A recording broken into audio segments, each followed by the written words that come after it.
Hello everyone, Awesome Soul here, and it has recently come to my attention that Dragon is actually looking for some feedback on how to increase the player base. More so, he was talking about how to actually increase the gain of players coming into the game. It's been a rather steady flow, but it's never really gone up too high. At least not consistently. So this is something that I've had floating around my head for quite a while now. And I really think it will actually increase the draw to this game, and give a reason for players to stick around, especially newer players just getting into it. So this idea, as you can probably see by the name of the title of the video, is Galactic Conquest. Now, this is just a general idea, I'm just sort of throwing this out there. So this could be a metagame, or what I see it as, more likely its own game mode. So, when you start out in this game mode for the first time, you'll be able to choose from one of three factions. E14, the CF Alliance, or a third, as of yet, unnamed group. Why 3? Well, it's the same reason that they have the new 3-tower system. Keep it imbalanced, that way there's always someone trying to, sneak in and fight. Rather than it's just like, oh, I'm in control and you have to fight. Is two people fighting for control over someone who's dominating. Something like that. Now, each group could possibly get their own perk. If you are familiar with the lore, or what little there is, E14 has a professor named Professor Simons. He was the one that actually invented the nanogun. So, maybe if you're in the E14, you're allowed to bring nanoguns into a battle. But if you're in the other two factions, you can't bring in nanoguns. Likewise, the CF Alliance was the one that invented the tracks, so therefore, only players in the CF Alliance can use tracks into battle. Say if you're trying to take a tank with tracks on it into battle as an E14 member, it'll say that this bot isn't available in this game mode for your faction, something like that. Now, I do admit this might be a bit hard to balance. However, it'll give players a real reason to actually choose one over another, something that fits their playstyle a bit more. It also brings the lore to the actual forefront of the game. It gives players more of an investment into what's happening rather than just battling for the sake of battling.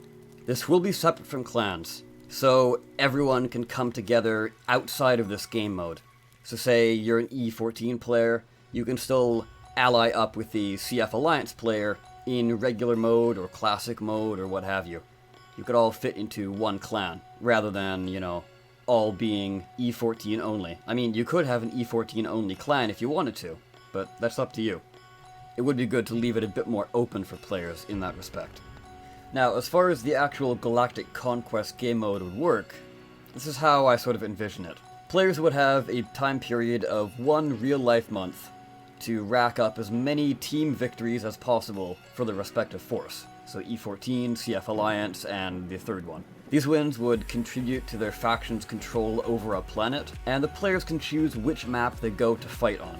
So for example, if Helion Impact Crater on Mars is heavily controlled by E14, then the CF Alliance players will want to focus that map in particular.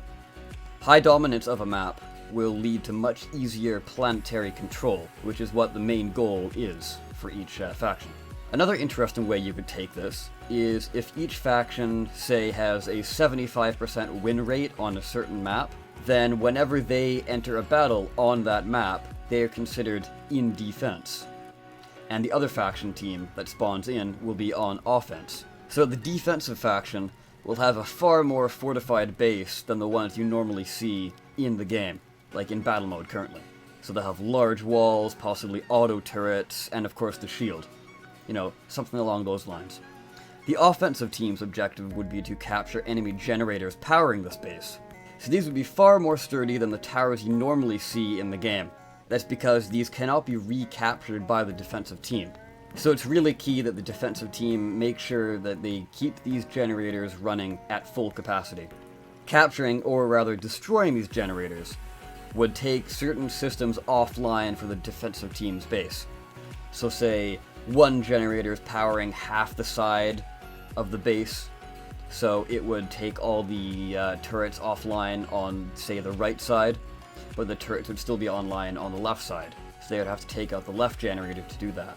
Something along those lines. Now, for the offensive team, capturing the generators and possibly getting kills will provide perks for your team as well, such as mini shield generators dropped from orbit that will allow you to sort of stay safe closer to the enemy's base, heal up, and possibly spawn a bit closer to the action next time. Now, once a faction's overall win rate on a map drops below 75%, then the game mode will return to the normal battle mode that we have now.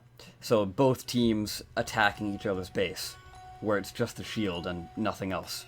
Now, why do I think this is important to the game and its growth overall? As I said before, it is a large goal that players can actually work towards as a large group, not just a single person. So imagine, if you will, logging off for the night and then returning the next day, only to realize that Mars has completely been taken over by the CF Alliance forces. So what do? They're now launching an assault on GJ1214B. This now gives the players of the other factions a pretty important decision to make. Do I defend the ice planet? Or do I go on offense and strike Mars with my other teammates? This makes players feel important, like they're helping something bigger than simply getting a high score.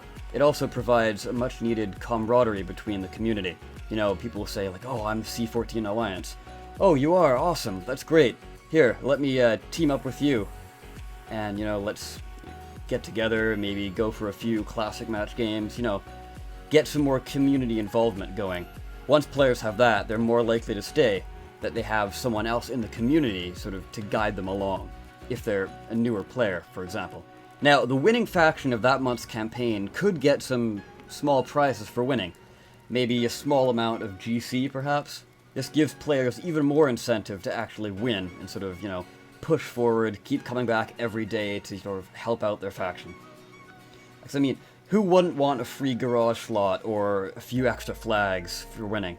That would be really nice. Now, at the end of each month's campaign, players will be given the option to either stay in the same faction or change their factions. So it'll give players who have friends in another faction a chance to sort of join them for a while.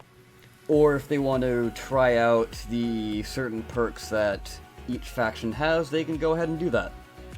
So I thank you for watching this video. If you do like this idea, please, please, please send this idea out to FreeJam. I kind of feel a bit weird saying that, but I know Drognin has especially said that he is really, really busy right now, because at the time of releasing this video, he is getting ready for Gamescom. So he is, as he said, working lunchless hours. That can't be good for him.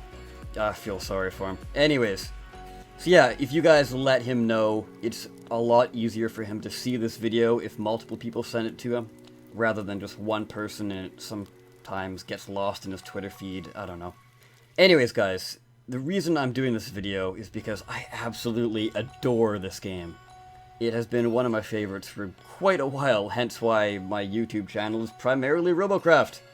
Yeah, I really want this game to prosper, and that's why I made this video. So, thank you so much for watching, and I'll see you next time. Take care.